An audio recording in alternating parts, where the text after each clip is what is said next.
ఈ రాష్ట్ర ప్రభుత్వం 10,954 పై పోస్టులను జీపీఓ పోస్టులను భర్తీ చేసేందుకు 129 జీవో తీసుకొని వచ్చింది. ఆ 129 జీవో ద్వారా పాత విఆర్ఓలకు బిల్లింగ్ ఆప్షన్ ఇచ్చింది.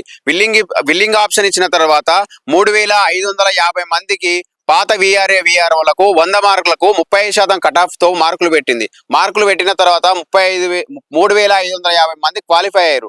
3,550 మంది క్వాలిఫై అయిన వాళ్ళకు మాత్రమే ఆర్డర్స్ ఇచ్చి మిగిలినటువంటి 7,404 జీపీఓ పోస్టులను వెంటనే రాష్ట్ర ప్రభుత్వము నిరుద్యోగులతోటి భర్తీ చేసి 10 లక్షల మంది నిరుద్యోగుల జీవితాల్లో వెలుగు నింపాలని ఈ రాష్ట్ర ప్రభుత్వాన్ని మేము డిమాండ్ చేస్తా ఉన్నాము. అదే విధంగా ఈ రాష్ట్ర ప్రభుత్వము ఇప్పుడు కొన్ని మాతోటి భర్తీ చేయకుండా 7,404 పోస్టులను మిగతా ఆ రెవెన్యూ డిపార్ట్మెంట్ లో పనిచేసేటువంటి పాత విఆర్ఓలతో పాటు జూనియర్ అసిస్టెంట్లు మరియు సీనియర్ అసిస్టెంట్లు ఇతర రెవెన్యూ సిబ్బందితో 7,404 పోస్టులను భర్తీ చేసేందుకు ప్రయత్నాలు చేస్తుందని తెలుస్తుంది. ఈ రాష్ట్ర ప్రభుత్వాన్ని నేను ఒకటే డిమాండ్ చేస్తున్నా, 7,404 పోస్టులని జీపీఓ పోస్టులని మా నిరుద్యోగులతో భర్తీ చేసేందుకు డైరెక్ట్ నోటిఫికేషన్ విడుదల చేసి మాకు న్యాయం చేయండి.